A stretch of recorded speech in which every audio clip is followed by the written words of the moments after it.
In 1584, the Dutch city of Delft was the location for a momentous political event: the assassination of William the Silent, Prince of Orange and leader of Dutch resistance to Spanish rule.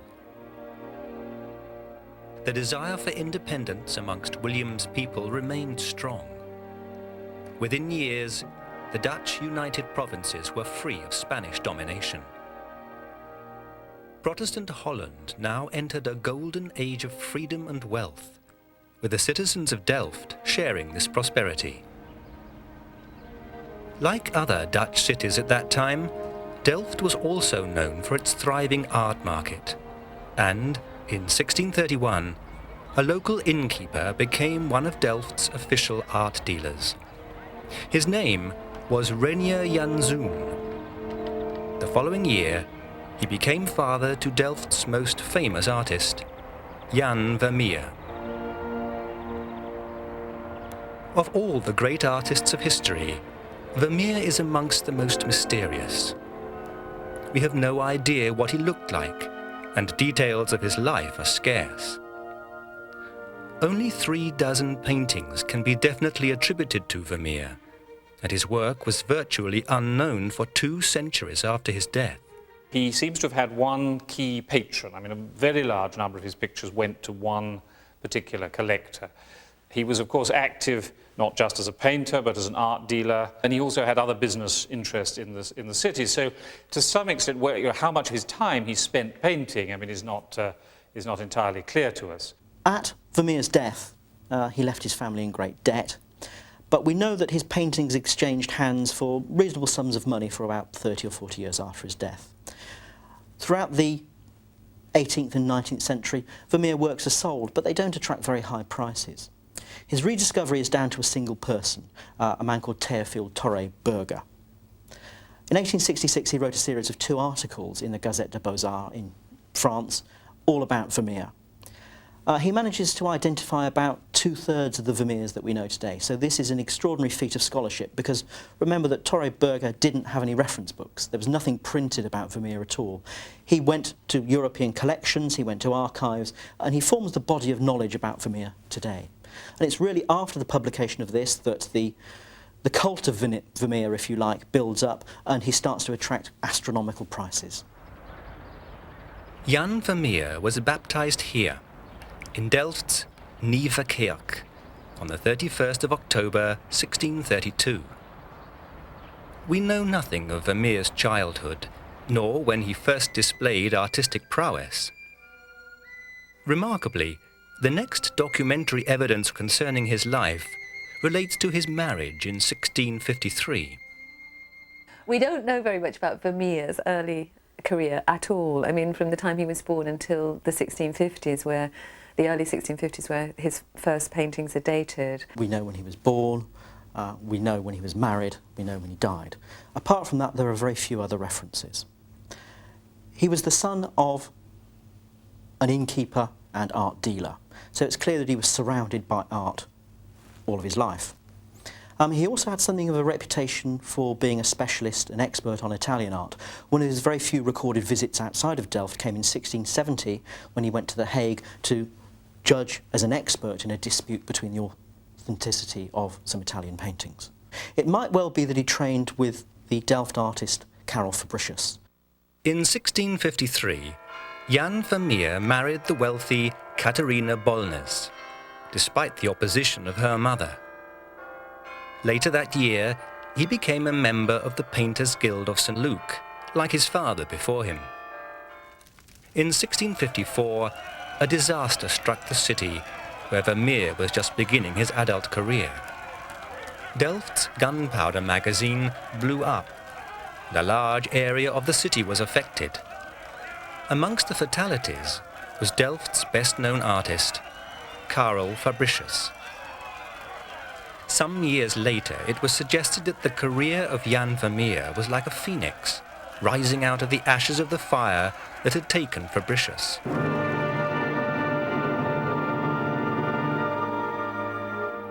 It was certainly around this time that Vermeer painted the earliest of his surviving canvases. This biblical scene showing Christ in the house of Martha and Mary, is the work of the young artist. So too is this mythological scene, Diana and her companions, a painting that can be appreciated in The Hague's Mauritshuis. Both these canvases were completed in 1655, but these early works only serve to add to the mystery of Vermeer's artistic development. In almost every respect, they differ profoundly from the kind of work he produced later in his career, the work for which he is best known today. The subject matter of these two early works is also untypical of Vermeer's career. The significance of these early paintings lies in the artistic approaches that influenced Vermeer. At that time, the Dutch city of Utrecht was home to a school of painting that adopted the styles of Italian masters, such as the great Caravaggio. The Italian influences come to Vermeer through the Caravaggisti, through the Utrecht painters. He never visited Italy. This is an important thing to remember because a number of artists did visit Italy. I mean, it wasn't unusual for Dutch artists to visit Italy at that time, but he chose not to do so. In fact, we have no real evidence that he scarcely left Delft. I mean, we don't really know. He didn't seem to travel very far afield at all. There was an Italian art market. I mean, there were Italian paintings on the art market in Amsterdam, and you would have seen some Italian paintings. He certainly owned, or his family, his father was an art dealer, owned some paintings by Utrecht Caravaggesque painters, such as a painting by Dirk van Baburen that appears in the background of, I think, 2 of his paintings. As for his knowledge of Italian art, we know that later in his career he was consulted as an expert on Italian art, and he did deal in art and may very well have dealt in some Italian paintings as well as Dutch paintings. Italian influence can also be seen in St. Praxedes, a religious image only recently accepted as being the work of Vermeer. Here, St. Praxedes uses a sponge to soak up the blood of Christian martyrs in an image copied from a work by Felice Ficciarelli, an obscure Italian artist of the time. It's extremely interesting that Vermeer was a Catholic, undoubtedly a Catholic, working in Delft, in what is essentially a Protestant society. And of course we see little of that, except in that extraordinary picture in the Metropolitan, the Allegory of Faith, in which he seems to, perhaps he's working for a local Jesuit. I mean, it's certainly a profoundly Catholic image. And it's at that moment, perhaps in the Allegory of Faith, that he comes closest to the international Baroque. It's important to remember that there were many Catholics in the Dutch Republic in the 17th century. I mean, we think of the Dutch Republic as being a Calvinist society. And so the norms of society were essentially those of the Calvinist church, of the Dutch Reformed Church. And yet there were many, many Catholics, and of course a lot of Catholics, particularly in Utrecht, a city with which we believe Vermeer had at least some contacts. We know that he married a Catholic woman, and it seems to be at that time, at the time of his marriage, that he converts to Catholicism. Now, why didn't he paint more Catholic subjects? Really, there was no demand for such subjects. As you know, the churches of the Netherlands had been, of the North Netherlands, had been emptied of their altarpieces. Religious paintings were not in demand in the way that they were in the southern Netherlands or in Catholic Europe, and there simply was no demand for such paintings. Now, the one exception is the Allegory of Faith, and we don't know exactly who that was painted for, but there seems to be a connection with the local Jesuits. In 1656, Vermeer painted The Procuress, his only canvas to be authentically signed and dated. The theme of procuring was distinctively Italian, having been adopted by the Venetian masters Titian and Giorgione. The strong colours and thick impasto of The Procuress also indicate Italian influence, but this painting offers hints of what would become Vermeer's unique artistic approach. This is the point when he adopted the contemporary subject matter that would characterize his life's work, while the immaculate still life on the table represents a distinctively Dutch brand of painting that Vermeer would incorporate into his finest images. This is The Girl Pouring Milk. Painted around 1660, it is perhaps the most famous Vermeer of them all, and virtually every feature of the canvas characterizes the artist's mature body of work. Firstly, it is a canvas. At the time, many artists chose to paint on wooden panels, but for virtually the whole of his career, Vermeer chose canvas as the surface for his works, a surface which, in this case, was just 45 centimeters high and 41 centimeters wide.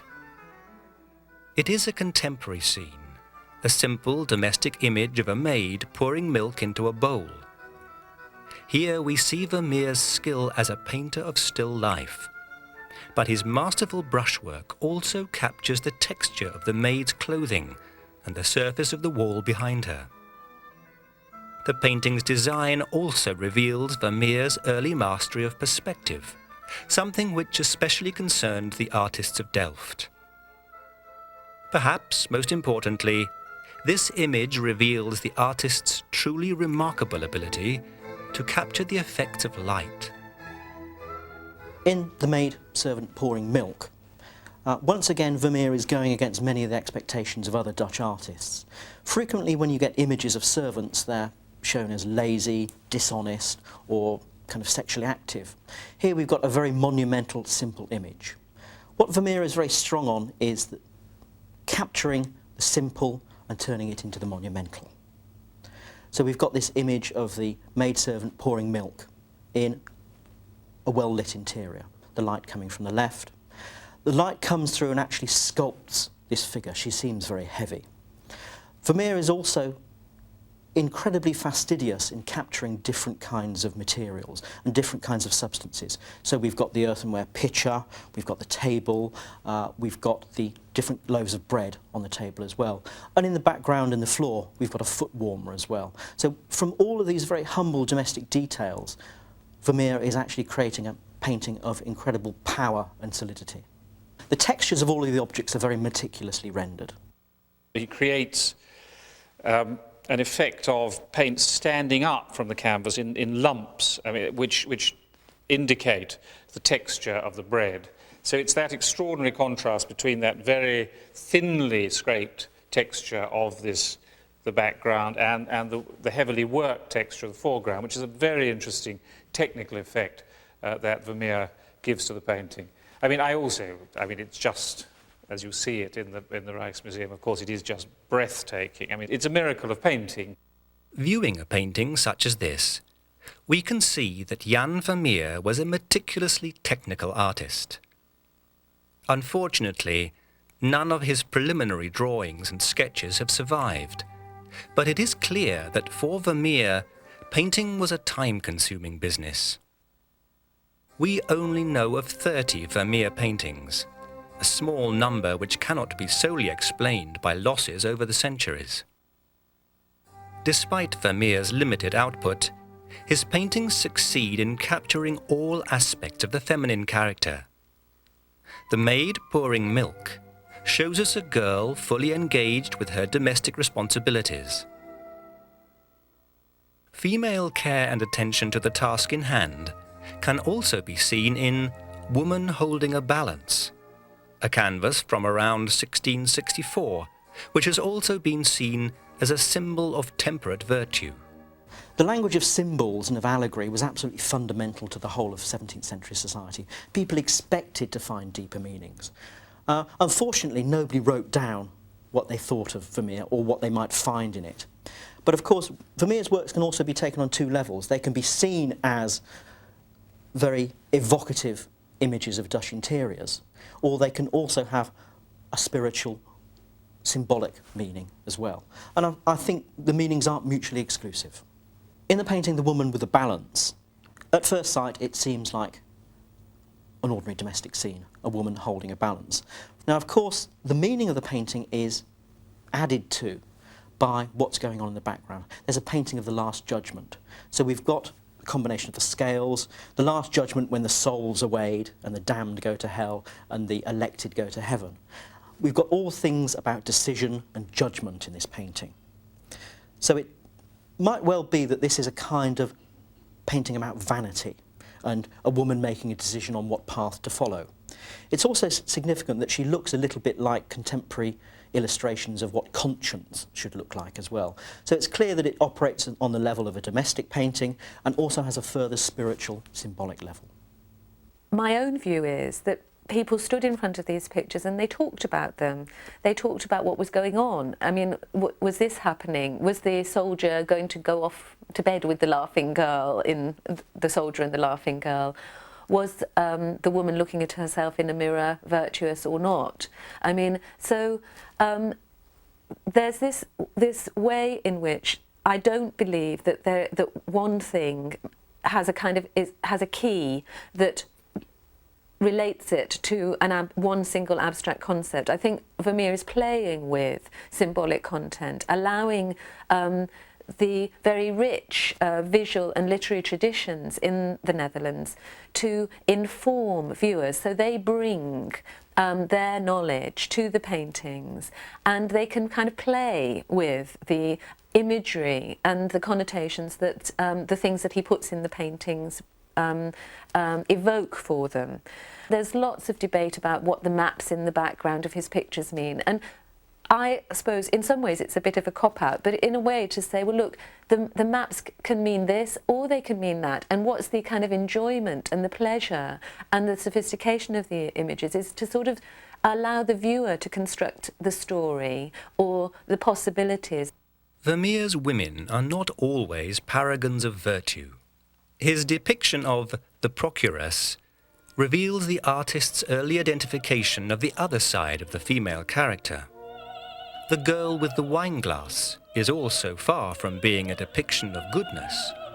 There is little doubt that this young woman is already experiencing the effects of the alcohol being offered by this unsubtle suitor. With this 1657 canvas, Girl Sleeping, the message is even clearer. Temperance is certainly not the subject matter of this canvas, which is also notable for the marvellously textured oriental rug.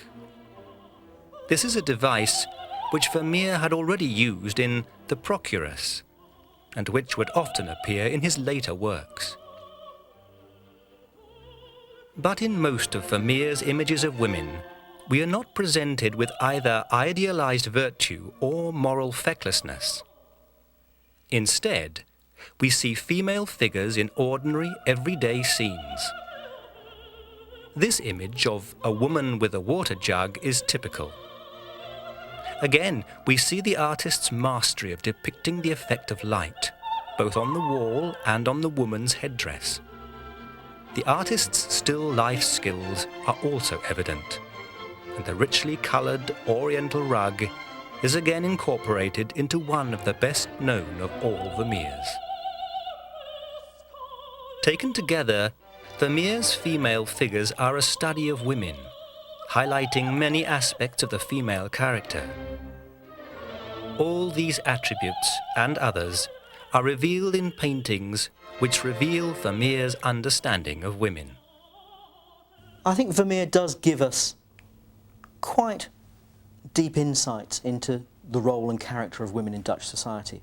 Now clearly, as in everywhere else at this time, the woman's domain is the home. She's in charge of the home, she has wifely duties to perform.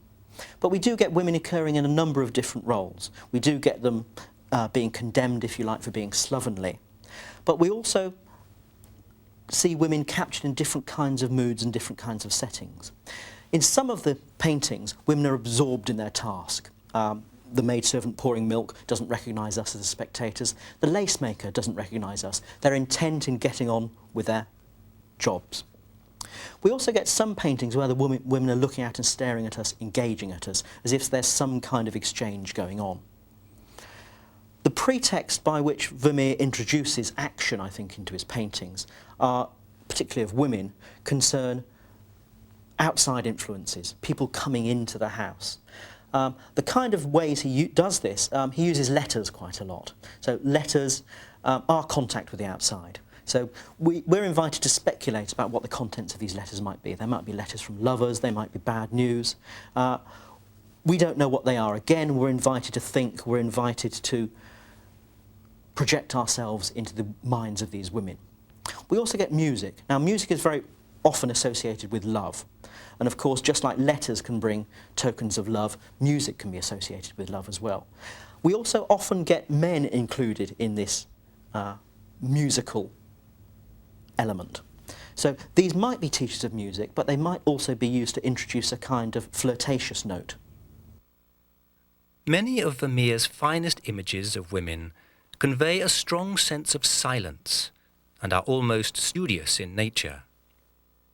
This calm, meditative sensation can even be detected in the Vermeer canvases depicting women with musical instruments. Few artists of history have handled light with the genius of Jan Vermeer. He has a very subtle way of painting light. Now, we know that that was a preoccupation among a number of artists working in Delft. I mean, Karel Fabritius, who'd been in Rembrandt's studio, who moves to Delft around about 1650, is also extremely interested in the effects of the fall of light. The Caravaggisti themselves, who Vermeer had studied, of course, were extremely interested, as Caravaggio was, in light and dark and shade and light effects. So I do think there was a community of interest in these effects in Delft, among artists in Delft, and they were all interested in studying these effects. Of course, Vermeer is by far the greatest of all these. I mean, he really is able to render light in the most subtle and clever manner. And he does this by mixing very conventional, he doesn't use unconventional pigments. I mean, he uses the pigments that everybody had in their palette. I mean, he just, to put it very simply, does it better. Vermeer achieves these subtle light effects by using layers of paint. Very often one layer will show through, so you get this very vibrant, luminescent feeling coming through. And we don't get strong outlines in Vermeer either. Everything's very subtly modelled and slightly rounded. It's also been suggested that he used the camera obscura. The camera obscura was an early optical device. It was basically a box with a lens and a slanted mirror. So an image would go in through the lens and it would be diverted by the slanted mirror to create a smaller reversed image of the original image. So it's been suggested that Vermeer used this and traced these to get his perspectival arrangements. And it's, I think, very clear that in certain of Vermeer's paintings, the use of a camera obscura is suggested because we get the details of very intense colour. When an image is shrunk by the camera obscura, each colour becomes more intensified. We also get effects in the foreground that make foreground figures look bigger.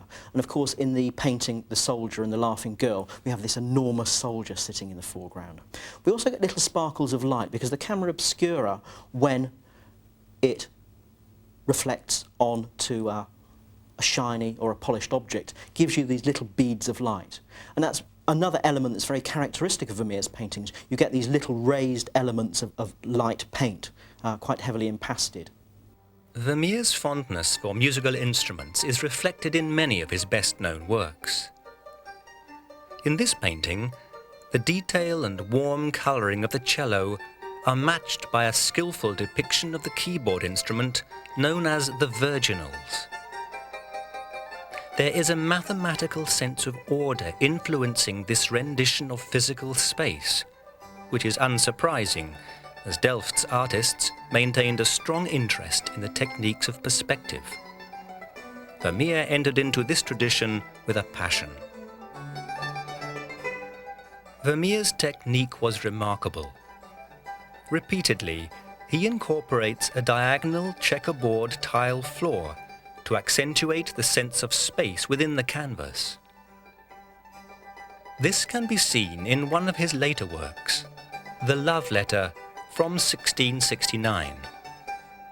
Here it is the female that provides what is, for Vermeer, an intriguingly narrative human element. The exchanged glances between the lady of the house and her maid urge the viewer to imagine the contents of the letter, But from an artistic point of view, this canvas is a triumph of perspective, with the curtain pulled away to let us into a three-dimensional world in which every object contributes to the overall effect. It was extremely interesting in the Vermeer exhibition, which was recently in Washington and The Hague, and then there was a symposium afterwards. We discussed these questions. One of the restorers in The Hague at the time of that discussion pointed out that the vanishing point in a number of paintings by Vermeer is actually, he must have used a nail to actually, and pinned it actually into the canvas, and then attached strings from the nail to get his perspective lines right. Now, this is the most simple and frankly rather crude system of setting up your perspective. And now, if he used a system like that, I mean, the chances of his reading sort of Latin treatises on the nature of optics, it seems to me, are quite unlikely. I mean, I think as we get to know more about his technique, it's not tremendously complicated. I mean, he doesn't use extraordinary sort of pigments. He doesn't use extraordinary even combinations of pigments. I mean, and his actual perspective method is very, very simple. And yet, you know, he gets these extraordinary effects. Over the years, many viewers have pondered the story that is unfolding here. Many believe that the artist has subtly suggested that the lady's apparent concern is unfounded, because behind her, on the wall, is a painting of a calm seascape said to represent the triumph of love. Whatever our opinions on this, Vermeer's works are famous for their paintings within paintings, and it is unlikely that his choice of subject matter was accidental. In the painting of the woman holding a balance, the fact that the lady is standing in front of an image of the Last Judgment can hardly be meaningless. There is a contrast between the physical, material world of precious metals and jewels and the eternal, spiritual world. In this later work, depicting a lady playing the virginals, Vermeer uses the painting within a painting idea to illustrate the concept of love by depicting Cupid. Again and again, paintings appear in Vermeer's paintings. Portraits, religious images, landscapes. To this day, Vermeer's purpose is still debated. Vermeer is interested in using paintings within paintings, partly because, of course, he did act as an art dealer as well. He's surrounded by art. But paintings in the background of his works also reveal extra meanings and extra possible suggestions. In a number of the paintings we see this figure of Cupid with a playing card. And of course Cupid, the god of love, and the playing card meaning faithfulness, because out of a whole pack of cards a single person has been selected. We also see this painting of the Procuress occurring in two of Vermeer's paintings. It occurs in one of them called The Concert, where you have a single man and two females. And of course by introducing this element of sexuality into it, it might intimate that this threesome is going to degenerate into something else. But that same painting also occurs in a painting of a girl playing a virginal. Now, the virginal was the instrument that was called the virginal because it was appropriate for young women to play. So I think in this instance the inclusion of the painting wasn't meant to suggest anything that the girl was going to do. It was actually a contrast between, if you like, one way of life and the simple, pure, maidenly way of life that this girl follows. Many students of Vermeer are also fascinated by the artist's enthusiasm for depicting maps in many of his finest canvases. This early painting is a classic example. It is typically Vermeer in its perspectival layout and in its handling of light. Its subject matter is also familiar, a cheerful woman in conversation with a soldier whose body language suggests that his intentions are not entirely platonic. But the viewer cannot help but be drawn to the map shown on the background wall. Although it is shown tilted through 90 degrees, in the fashion of the time, we can recognize this as a map of Vermeer's home country. Again, there may be a symbolic intention behind the inclusion of this map of Holland, as there may have been on the other occasions when Vermeer chose to incorporate geography into his canvases. But Vermeer may purely have sought to express Holland's confidence and success. The Dutch had a reputation as being very fine map makers, and it's a matter of debate as to actually why these maps are in the paintings. It might be a glorification of the Dutch nation. It might simply be another decorative element to give further interest to the painting. 17th century Holland was a wealthy country, possibly the wealthiest on earth at the time, and its prosperity was based on international trade. Unsurprisingly, map-making was an important profession, and in one of the few Vermeer canvases to feature an individual male, the artist captures the high status of the geographer. This is an image of science, an image of the age of reason and measurements, an image which shows man as the master of his planet. This sense of reverence for science can also be seen in The Astronomer, a canvas usually bracketed with The Geographer. This is another confident image of Vermeer's time, a subtly lit scene in which the relationship between humanity and Earth is made clear. Knowledge is the key to this relationship, here visually represented in the text material on the table. It is possible that the figure shown here was a real man of science. Indeed, he may be none other than Antony van Leeuwenhoek, the inventor of the microscope. We do know that Vermeer and van Leeuwenhoek were acquainted. Following the artist's death, it was the scientist who was responsible for unravelling Vermeer's financial affairs, a task that would prove incredibly tricky. We may never be sure of the degree of acquaintance between Jan Vermeer and Antony van Leeuwenhoek. The same is true of Vermeer's relationships with his fellow artists. But Vermeer was known amongst the finest artists of his day. When he was at the peak of his powers, his home city of Delft was a great centre of artistic achievement. Another artist active in Delft included Jan Steen, painter of some of the most enjoyable genre scenes of all time, and Pieter de Hoog, the only painter to approach Vermeer's mastery of interior scenes. It was a fertile period of artistic activity, and artists like de Hoog often chose to paint the city that formed the centre of this artistic golden age. On 2 occasions, Vermeer also travelled outside Delft to depict the city on canvas. On the second of these occasions, the result was simply astounding. The unrivalled master of the interior scene created a landscape regarded by many as the greatest ever created. But Vermeer's first outdoor artistic expedition was also remarkable.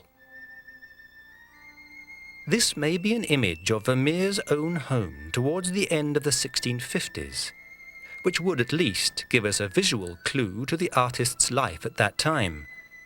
But the actual residence depicted on this small canvas is in many ways irrelevant. If Vermeer's interiors are notable for their handling of light, here it is colour and texture which take centre stage, especially in the brickwork and the wooden window shutters. But although this is a townscape scene, Vermeer does not eliminate the human element from the canvas. The individuals depicted going about their day's business also have a role to play in this scene.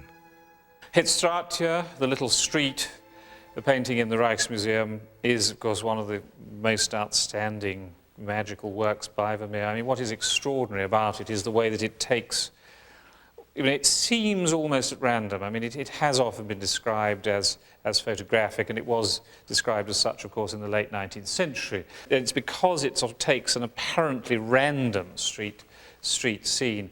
And this may well have been the view from Vermeer's actual house in Delft, I mean, looking out of his studio window to the street at the back. The figures within it are sort of almost colour notations. I mean, I think one can see them almost abstractly. I don't think we're intended to speculate about what they're doing. But once again, you see this as with the milkmaid. I mean, this is the everyday raised to an extraordinary level of poetry. I mean, that's what Vermeer is in a sense all about. It's, you know, the heroicization, the monumentalization, the sort of the poetry of the everyday, and that's what you see very, very clearly, it seems to me, in the little street. Small human figures can also be seen in the second and greatest of Vermeer's outdoor scenes, his 1661 View of Delft. An unusually large work, this painting is over 1 metre square and inspired the greatest landscapists. It shows the city of Delft on an early evening when sunshine and cloud are jostling for dominance in the milky Netherlands sky. But the human element is not left behind. In the foreground, we see a number of citizens discussing the concerns of the day. This is one of the features making this such a masterpiece. Vermeer is painting a real day with real people. Although Dutch artists of the time were turning out hundreds of landscapes, exhibiting undoubted talent and technique, Vermeer's spontaneity and humanity raised this canvas above them all. By painting his own city, Vermeer's in a sense situating himself as an artist in his own city. But he chooses a view which, in a sense, makes a statement about the Netherlands as a whole. It's a picture that's divided between a bare kind of earth, the bank of the river, something that's nothing but with just little people on it. Then this mirror-like water, which reflects the buildings and the clouds. And water was completely central to the Dutch experience of the world, the control of water, the power of water, the visual qualities of water. And the metaphor of the mirror, which had been very important in Dutch visual culture right back to Van Eyck. Then the buildings of the city and these familiar monumental buildings, so buildings of authority, but mixed up with little vernacular buildings, so that the sense in which, if one cares to look at it that way, the ordinary person and power are all mingled together. And then the enormous sky, which anybody who's been to the Netherlands will recognise as being absolutely characteristic of the aesthetic experience of the Netherlands, which, in a sense, this picture has been called a landscape, and it is, in some ways, the expanse of sky that perhaps justifies it being called a landscape rather than a townscape. The View of Delft is I find a very difficult picture to talk about because it is one of the greatest masterpieces of Western art. I mean, I think it's a painting that, I mean, I see it. I'm in The Hague 3 or 4 times a year. I mean, for many, many years, I've looked many times at this picture, and it is a miracle every time you look at it. I mean, it is an extraordinary picture, and it's very hard, really, to begin to talk about it. I mean, it is in a sense, rather conventional sort of image. I mean, that's to say, as has often been pointed out, Isaias van der Velde painted a very similar town view, and so he's using a conventional type of subject. However, the scale, of course, is quite remarkable to paint. For Vermeer himself and for this type of town view. Was it a particular commission? We don't really know. And then, of course, the way in technically it's so absolutely extraordinary. It has all these qualities that we've been discussing in different textures, different contrasts within the painting, and yet this is the finest all examples. I mean, the way that he distinguishes the texture of the river bank, the sky, and of course this extraordinary town view. I mean, the view of the actual the port. In the centre of the painting. I mean, and I saw it in the studio in the Mauritshuis as it was being cleaned recently, and in a way one was more astonished by it since the cleaning. I mean, as this very modest layer of discoloured varnish was taken off, and you saw it in all the sort of vividness of the pigments that he used. I think for me, and I think a picture like this does evoke very personal feelings, it's the ability to render different textures in such an entirely persuasive way, and the aerial perspective. I mean, this is not a complicated mathematical perspective. He indicates recession, by using tonality, by using colour. I mean, that's how the picture recedes. It's a picture that rewards constant revisiting and constant looking, and you always come away just thinking what a miracle of painting it is. We will never know why Vermeer chose not to return to the art of landscape, even though he was just 30 when The View of Delft was completed. Instead, he returned to the famous interior scenes, where he could express his psychological insight into the female character. Sadly, like Rembrandt, the value of Vermeer's work would only be fully appreciated by posterity, and it is clear that financial worries afflicted Vermeer just as they did Rembrandt. Unlike Rembrandt, Vermeer managed to avoid bankruptcy in his lifetime, but it is clear that he experienced serious money troubles. His slow output hindered his earning capacity, and his 11 children must have placed a huge financial burden upon an artist who appears to have had the greatest difficulties in actually selling his work, despite the fact that he was a known figure in Delft. Some students of Vermeer have suggested that this 1667 canvas is indicative of the Vermeer's family problems at the time. Could this be Catherine receiving grim financial news from her maid? We cannot be sure. All that we do know is that, following Vermeer's death in 1675, his widow was left with crippling financial burdens. Like many other great artists, however, Vermeer did not allow his money worries to interfere with his work, and he continued to paint his trademark genre interiors almost until the end of his life. But his final years also included two subtly different works. This is the artist's studio, another unusually large canvas.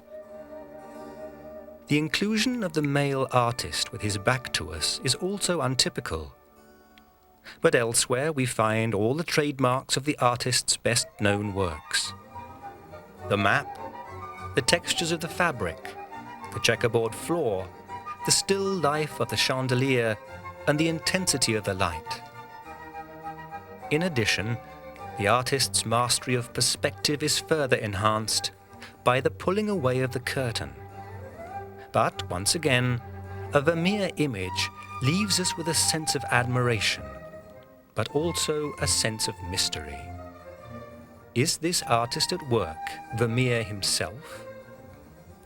If this is Vermeer, it is our only image of him. The artist's studio is one of two allegories that Vermeer paints. So an allegory is the telling of one story by another story. So it's most likely that this is an allegory of painting. So what we've got the artist seated at his easel, and he's looking at a female figure. This is the female figure of Clio, one of the muses of history. We can tell this because she's wearing a laurel crown, she's got a book of Greek history by the author Thucydides, and she's also got a trumpet, the trumpet of fame.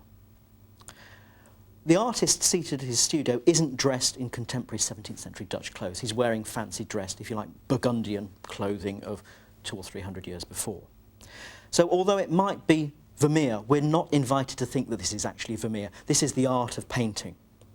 And the reason that Clio's there is not to say that history is the best thing, but she represents the fame and glory and status that artists can arrive at by practicing their art. In this picture, he is using an allegorical language, which is different from the language he uses when representing ordinary domestic interiors.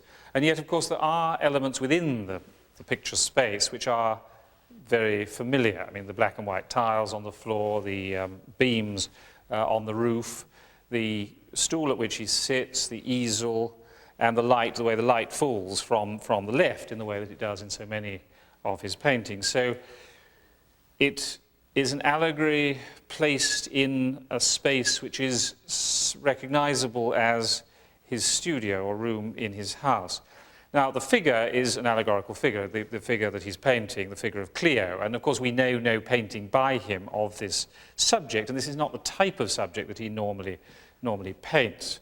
In that sense, it's an allegory of painting in the sense that it's a painter representing the muse of history. The greatest task of any painter is to paint history subjects, and therefore it represents, in that sense, painting. Jan Vermeer's death was as mysterious as his life. He died on December the 13th, 1675, at the age of 42, but the cause of death is unknown. All we know is that after his burial here in Delft's Oude Kirke, his widow was left with 11 children, no income, and debts that would hound her until her death 12 years later.